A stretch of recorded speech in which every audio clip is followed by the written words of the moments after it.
شروع اللہ کا نام لے کر جو بڑا مہربان نہایت رحم والا ہے۔ یاسین، حکمت بھرے قرآن کی قسم، تم یقیناً پیغمبروں میں سے ہو، بالکل سیدھے راستے پر۔ یہ قرآن اس ذات کی طرف سے اتارا جا رہا ہے جس کا اقتدار بھی کامل ہے، جس کی رحمت بھی کامل، تاکہ تم ان لوگوں کو خبردار کرو جن کے باپ داداؤں کو پہلے خبردار نہیں کیا گیا تھا، اس لیے وہ غفلت میں پڑے ہوئے ہیں۔ حقیقت یہ ہے کہ ان میں سے اکثر لوگوں کے بارے میں بات پوری ہو چکی ہے، اس لیے وہ ایمان نہیں لاتے۔ ہم نے ان کے گلوں میں توق ڈال رکھے ہیں جو ٹھوڑیوں تک پہنچے ہوئے ہیں، اور اس وجہ سے ان کے سر اوپر کو اٹھے گئے ہیں، اور ہم نے ایک آڑ ان کے آگے کھڑی کر دی ہے اور ایک آڑ ان کے پیچھے کھڑی کر دی ہے، اور اس طرح انہیں ہر طرف سے ڈھانک لیا ہے، جس کے نتیجے میں انہیں کچھ سجائی نہیں دیتا۔ اور ان کے لیے دونوں باتیں برابر ہے، چاہے تم انہیں خبردار کرو یا خبردار نہ کرو، وہ ایمان نہیں لائے گے۔ تم تو صرف ایسے شخص کو خبردار کر سکتے ہو جو نصیحت پر چلے اور خدا رحمان کو دیکھے بغیر اس سے ڈرے،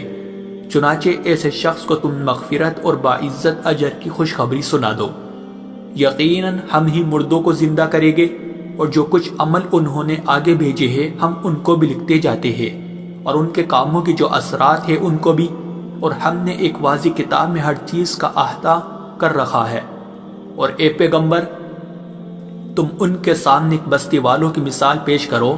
جب ان کے پاس رسول آئے تھے۔ جب ہم نے ان کے پاس شروع میں 2 رسول بھیجے تو انہوں نے دونوں کو جھٹلا دیا، پھر ہم نے ایک تیسرے کے ذریعے ان کی تائید کی، اور ان سب نے کہا کہ یقین جانو ہمیں تمہارے پاس رسول بنا کر بھیجا گیا ہے۔ انہوں نے کہا تمہاری حقیقت اس کے سوا کچھ بھی نہیں ہے کہ تم ہم جیسے ہی آدمی ہو، اور خدا رحمان نے کوئی چیز نازل نہیں کی ہے اور تم سراسر جھوٹ بول رہے ہو۔ ان رسولوں نے کہا ہمارا پروردگار خوب جانتا ہے کہ ہمیں واقعی تمہارے پاس رسول بنا کر بھیجا گیا ہے، اور ہماری ذمہ داری اس سے زیادہ نہیں ہے کہ صاف صاف پیغام پہنچا دے۔ بستی والوں نے کہا ہم نے تو تمہارے اندر نحوست محسوس کی ہے، یقین جانو اگر تم باز نہ آئے تو ہم تم پر پتھر برسائے گی اور ہمارے ہاتھوں تمہیں بڑی دردناک سزا ملے گی۔ رسولوں نے کہا تمہاری نحوست خود تمہارے ساتھ لگی ہوئی ہے، کیا یہ باتیں اس لیے کر رہے ہو کہ تمہیں نصیحت کی بات پہنچائی گئی ہے؟ اصل بات یہ ہے کہ تم خود حد سے گزرے ہوئے لوگ ہو۔ اور شہر کے پلے علاقے سے ایک شخص دوڑتا ہوا آیا، اس نے کہا اے میری قوم کے لوگوں، ان رسولوں کا کہنا مان لو، ان لوگوں کا کہنا مان لو جو تم سے کوئی اجرت نہیں مانگ رہے اور وہ صحیح راستے پر ہے، اور بھلا میں اس ذات کی عبادت کیوں نہ کروں جس نے مجھے پیدا کیا ہے، اور اسی کی طرف تم سب کو واپس بھیجا جائے گا۔ بھلا کیا اسے چھوڑ کر میں ایسوں کو معبود مانوں کہ اگر خدا رحمان مجھے کوئی نقصان پہنچانے کا ارادہ کر لے تو ان کی سفارش میرے کسی کام نہ آئے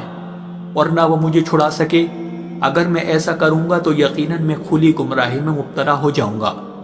میں تو اپنے پروردگار پر ایمان لا چکا، اب تم بھی میری بات سن لو۔ آخر کار بستی والوں نے اسے قتل کر دیا، اور اللہ کی طرف سے اس سے کہا گیا کہ جنت میں داخل ہو جاؤ۔ اس نے جنت کی نعمتیں دیکھ کر کہا کہ کاش میری قوم کو معلوم ہو جائے کہ اللہ نے کس طرح میری بخشش کی ہے اور مجھے باعزت لوگوں میں شامل کیا ہے۔ اور اس شخص کے بعد ہم نے اس کی قوم پر آسمان سے کوئی لشکر نہیں اتارا، اور نہ ہمیں اتارنے کی ضرورت تھی، وہ تو بس ایک ہی چنگھاڑ تھی جس سے وہ ایک دم بجھ کر رہ گئے۔ افسوس ہے ایسے بندوں کے حال پر، ان کے پاس کوئی رسول ایسا نہیں آیا جس کا وہ مذاق نہ اڑاتے رہے ہو۔ کیا انہوں نے نہیں دیکھا کہ ان سے پہلے ہم نے کتنی قوموں کو اس طرح ہلاک کر چکے ہیں کہ وہ ان کے پاس لوٹ کر نہیں آتے؟ اور یہ جتنے لوگ ہیں ان سبھی کو اکٹھا کر کے ہمارے سامنے حاضر کیا جائے گا، اور ان کے لیے ایک نشانی وہ زمین ہے جو مردہ پڑی ہوئی تھی، ہم نے اسے زندگی عطا کی، اور اس نے غلہ نکالا جس کی خوراک یہ کھاتے ہیں، اور ہم نے اس زمین میں کھجوروں اور انگوروں کے باغ پیدا کیے، اور ایسا انتظام کیا کہ اس میں سے پانی کے چشمے پھوٹ نکلے تاکہ یہ اس کی پیداوار میں سے کھائے، حالانکہ اس کو ان کے ہاتھوں نے نہیں بنایا تھا۔ کیا پھر بھی یہ شکر نہیں کریں گے؟ پاک ہے وہ ذات جس نے ہر چیز کے جوڑے جوڑے پیدا کیے ہیں، اس پیداوار کے بھی جو زمین اگاتی ہے اور خود ان انسانوں کے بھی، اور ان چیزوں کے بھی جنہیں یہ لوگ ابھی جانتے تک نہیں ہیں، اور ان کے لیے ایک اور نشانی رات ہے، ہم اس پر سے دن کا چھلکا اتار لیتے ہیں تو وہ یکایک اندھیرے میں رہ جاتے ہیں اور سورج اپنے ٹھکانے کی طرف چلا جا رہا ہے۔ یہ سب اس ذات کا مقرر کیا ہوا نظام ہے جس کا اقتدار بھی کامل ہے، جس کا علم بھی کامل، اور چاند ہے کہ ہم نے اس کی منزل تاب تول کر مقرر کر دی ہے، یہاں تک کہ وہ جب ان منزلوں کے دورے سے لوٹ کر آتا ہے تو کھجور کی پرانی ٹہنی کی طرح پتلا ہو کر رہ جاتا ہے۔ نہ تو سورج کی یہ مجال ہے کہ وہ چاند کو جا پکڑے، اور نہ رات دن سے آگے نکل سکتی ہے، اور یہ سب اپنے اپنے مدار، اور ان کے لیے ایک اور نشان یہ ہے کہ ہم نے ان کی اولاد کو بھری ہوئی کشتی میں سوار کیا، اور ہم نے ان کے لیے اسی جیسی اور چیزیں بھی پیدا کی جن پر یہ سواری کرتے ہیں، اور اگر ہم چاہیں تو انہیں غرق کر ڈالے، جس کے بعد نہ تو کوئی ان کی فریاد کو پہنچے اور نہ ان کی جان بچائی جا سکے۔ لیکن یہ سب ہماری طرف سے ایک رحمت ہے اور ایک معین وقت تک زندگی کا مزہ اٹھانے کا موقع ہے جو انہیں دیا جا رہا ہے۔ اور جب ان سے کہا جاتا ہے کہ بچو اس عذاب سے جو تمہارے سامنے ہے اور جو تمہارے مرنے کے بعد آئے گا تاکہ تم پر رحم کیا جائے، تو وہ ذرا کان نہیں دھرتے، اور ان کے پروردگار کی نشانیوں میں سے کوئی نشانی ایسی نہیں آتی جس سے وہ منہ نہ موڑ لیتے ہو۔ اور جب ان سے کہا جاتا ہے کہ اللہ نے تمہیں جو رزق دیا ہے اس میں سے غریبوں پر بھی خرچ کرو، تو یہ کافی لوگ مسلمانوں سے کہتے ہیں کہ کیا ہم ان لوگوں کو کھانا کھلائے جنہیں اگر اللہ چاہتا تو خود کھلا دیتا؟ مسلمانوں، تمہاری حقیقت اس کے سوا کچھ بھی نہیں کہ تم کھلی گمراہی میں پڑے ہوئے ہو، اور کہتے ہیں کہ یہ قیامت کا وعدہ کب پورا ہوگا؟ مسلمانوں بتاؤ اگر تم سچے ہو۔ دراصل یہ لوگ بس ایک چنگاڑ کا انتظار کر رہے ہیں جو ان کی حجت بازی کے عین درمیان انہیں آ پکڑے گی، پھر نہ یہ کوئی وصیت کر سکے گے اور نہ اپنے گھر والوں کے پاس لوٹ کر جا سکے گے، اور سور پھونکا جائے گا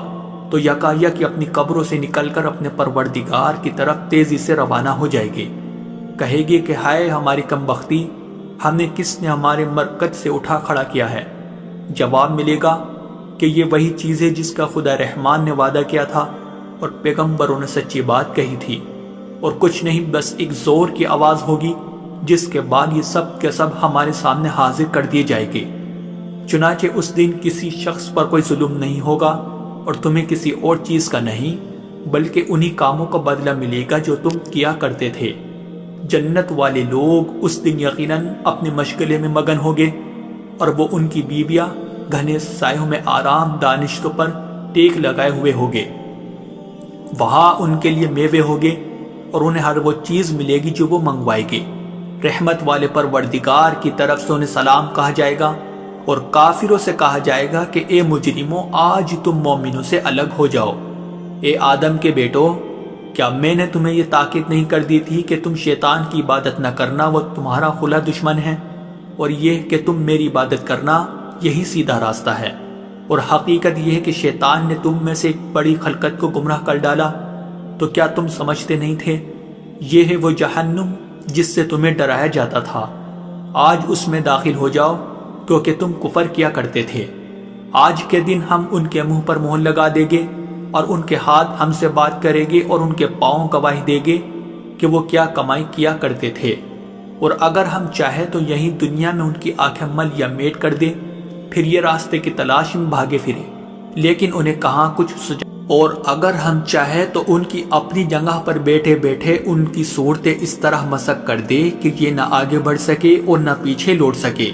اور ہم جس شخص کو لمبی عمر دیتے ہیں اسے تخلیقی اعتبار سے الٹ ہی دیتے ہیں، کیا پھر بھی انہیں عقل نہیں آتی؟ اور ہم نے اپنے ان پیغمبروں کو نہ شاعری سکھائی ہے اور نہ وہ ان کے شایان شان ہیں، یہ تو بس ایک نصیحت کی بات ہے، اور ایسا قرآن جو حقیقت کو کھول کھول کر بیان کرتا ہے تاکہ ہر اس شخص کو خبردار کرے جو زندہ ہو، اور تاکہ کفر کرنے والوں پر حجت پوری ہو جائے۔ اور کیا انہوں نے یہ نہیں دیکھا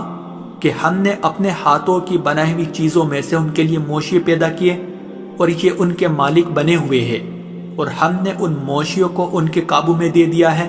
چنانچہ ان میں سے کچھ وہ ہے جو ان کی سواری بنے ہوئے ہیں اور کچھ وہ ہے جنہیں یہ کھاتے ہیں، نیز ان کو ان موشیوں سے اور بھی فائدہ حاصل ہوتے ہیں اور پینے کی چیزیں ملتی ہے، کیا پھر بھی یہ شکر نہیں بجا لائے گے؟ اور انہوں نے اللہ کو چھوڑ کر اس امید پر دوسرے خدا بنا رکھے ہیں کہ انہیں ان سے مدد ملے، حالانکہ ان میں یہ طاقت ہی نہیں ہے کہ ان کی مدد کر سکے، بلکہ وہ ان کے لیے ایک ایسا مخالف لشکر بنے گے جسے قیامت میں ان کے سامنے حاضر کر لیا جائے گا۔ غرض اے پیغمبر، ان کی باتیں تمہیں رنجیدہ نہ کریں، یقین جانو ہمیں سب معلوم ہے کہ یہ کیا کچھ چھپاتے اور کیا کچھ ظاہر کرتے ہیں۔ اور کیا انسان نے یہ نہیں دیکھا کہ ہم نے اسے نطفے سے پیدا کیا تھا، پھر اچانک وہ کھلم کھلا جھگڑا کرنے والا بن گیا۔ ہمارے بارے میں تو وہ باتیں بناتا ہے اور خود اپنی پیدائش کو بھلا بیٹھا ہے، کہتا ہے کہ ان ہڈیوں کو کون زندگی دے گا جب کہ وہ گل چکی ہوگی۔ کہہ دو کہ ان کو وہی زندگی دے گا جس نے انہیں پہلی بار پیدا کیا تھا، اور وہ پیدا کرنے کا ہر کام جانتا ہے۔ وہی ہے جس نے تمہارے لیے سرسبز درخت سے آگ پیدا کر دی ہے، پھر تم ذرا سی دیر میں اس سے سلگانے کا کام لیتے ہو۔ بھلا جس ذات نے آسمانوں اور زمین کو پیدا کیا ہے، کیا وہ اس بات پر قادر نہیں ہے کہ ان جیسوں کو دوبارہ پیدا کر سکے؟ کیوں نہیں، جبکہ وہ سب کچھ پیدا کرنے کی پوری مہرت رکھتا ہے۔ اس کا معاملہ تو یہ ہے کہ جب وہ کسی چیز کا ارادہ کر لے تو صرف اتنا کہتا ہے کہ ہو جا، بس وہ ہو جاتی ہے۔ غرض پاک ہے وہ ذات جس کے ہاتھ میں ہر چیز کی حکومت ہے، اور اسی کی طرف تم سب کو آخر کار لے جایا جائے۔